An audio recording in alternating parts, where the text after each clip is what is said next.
एक बार भगवान श्री कृष्ण दुर्योधन के यज्ञ में शामिल होकर द्वारकापुरी लौट चुके थे। समुद्र के मध्य में स्थित द्वारकापुरी अमरावती के सदृश शोभा दे रही थी। उसका वैभव इंद्र की स्वर्णपुरी के वैभव को भी लज्जित कर रहा था। उसकी छटा के सामने इंद्रपुरी की छटा भी लजा रही थी।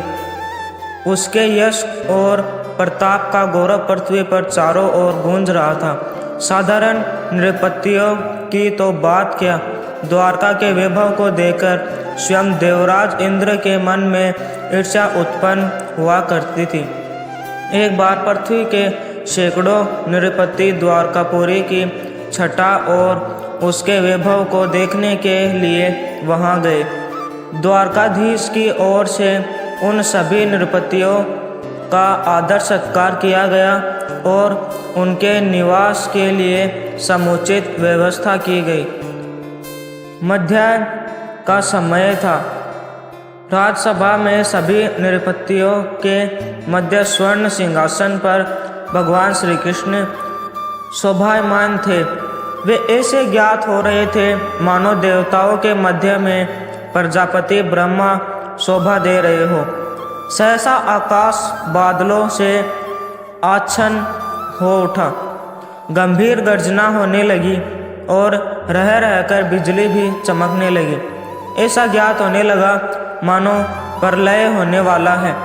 राजसभा में बैठे हुए नृपतिगण विस्मित और भयभीत होकर आकाश की ओर रह रहकर देखने लगे।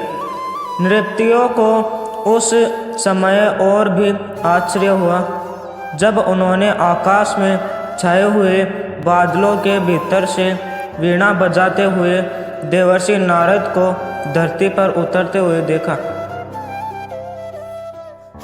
नृपतिगण विस्मय भरे नेत्रों से नारद जी की ओर देखने लगे।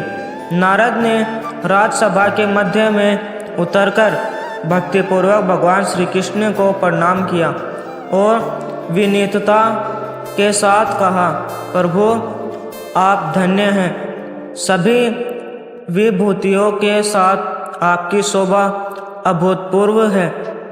नारद जी की बात सुनकर भगवान श्री कृष्ण मुस्कुरा उठे। उन्होंने कहा, हाँ नारद जी, मैं धन्य हूँ और सभी विभूतियों के साथ मेरी शोभा अपूर्व है। यह सुनकर नारद हर्ष से गदगद हो उठे। वे आनंद की तरंगों में डूबकर बोले, प्रभु मेरे प्रश्न का उत्तर मुझे मिल गया। मैं आपको पहचान गया। आपके दर्शन से कृतकृत्य हो गया। अब मैं जा रहा हूँ। राजसभा में बैठे हुए नृपतिगण आश्चर्यचकित हो गए।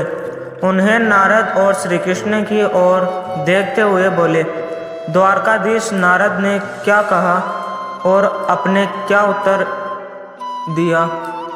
हमारी समझ में कुछ भी नहीं आया।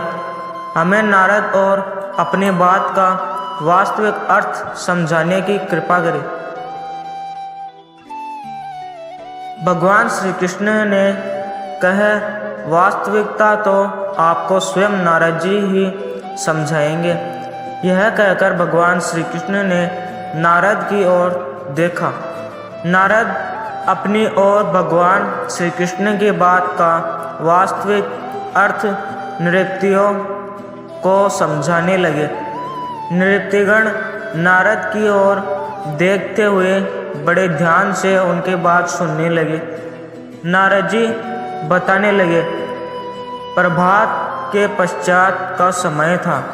सूर्य की स्वर्णिम किरणें धरती पर खेल रही थी।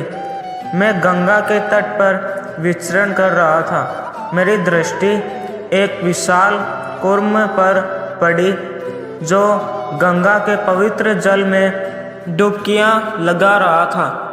मैंने कूर्म के पास जाकर उससे कहा, तू धन्य है जो दिन रात गंगा के पवित्र जल में डुबकियां लगाया करता है।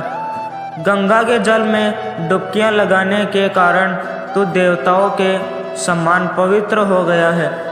मेरी बात सुनकर कूर्म बोल उठा, देवर्षि मैं धन्य नहीं हूँ, धन्य तो है वह गंगा जिसके जल में हमारे जैसे लख लख जीव निवास करते हैं।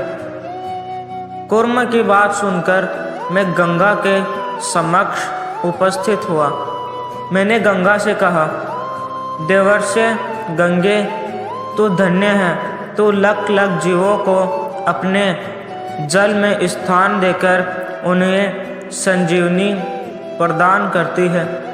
मेरी कथन को सुनकर गंगा बोली, देवर्षि मैं धन्य नहीं हूँ, धन्य तो है वह समुद्र जो मेरी जैसी सैकड़ों सरिताओं को धारण करता है। मैं समुद्र के समक्ष उपस्थित हुआ। मैंने समुद्र से कहा, सरिताओं के स्वामी, आप धन्य हैं, आप सैकड़ों सरिताओं को अपने भीतर स्थान देकर उनके जीवन को कृतार्थ करते हैं। मेरी बात सुनकर समुद्र बोला, देवर्षि मैं धन्य नहीं हूँ, धन्य तो है वह मेदिनी जो हमारे जैसे बहुत से समुद्रों को ऊपर उठाए हुए हैं।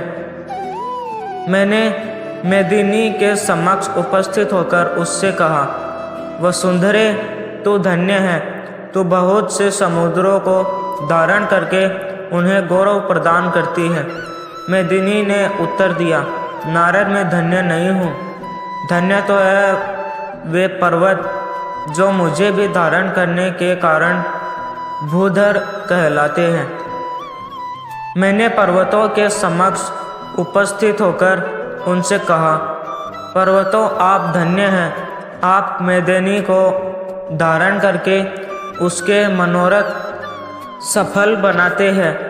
पर्वतों ने कहा, देवर्षि हम धन्य नहीं हैं, धन्य तो है प्रजापति ब्रह्मा है जिन्होंने सृष्टि की रचना की है। मैंने ब्रह्मा की सेवा में उपस्थित होकर उनसे कहा, प्रजापति आप धन्य हैं, आपने सृष्टि की रचना करके अपनी क्षमता का परिचय दिया है। प्रजापति ने उत्तर दिया, देवर्षि मैं धन्य नहीं हूँ, धन्य तो है वे भगवान श्री कृष्ण जो विष्णु के अवतार है और जो इस समय द्वारका के राज सिंहासन पर विराजमान है। यह वास्तविकता बताकर नारद जी ने नृत्यों से कहा, मैं इसी सत्य के अनुसंधान के लिए यहाँ आया था। भगवान श्री कृष्ण ने स्वयं उस सत्य का उद्घाटन किया, मैं धन्य हूँ। नृत्यों श्री कृष्ण को छोड़कर और कोई धन्य नहीं है। नारद अपने कथन को समाप्त कर नारायण नारायण कहते और वीणा बजाते हुए आकाशलोक की ओर चले गए और नृत्यगण श्री कृष्ण को सर्वज्ञ सर्वपूजित जानकर उनकी वंदना करने लगे। उनके चरणों में नत मस्तक होने लगे। वीडियो अच्छा लगा हो तो लाइक करें, सब्सक्राइब करें और अपने दोस्तों में शेयर करें।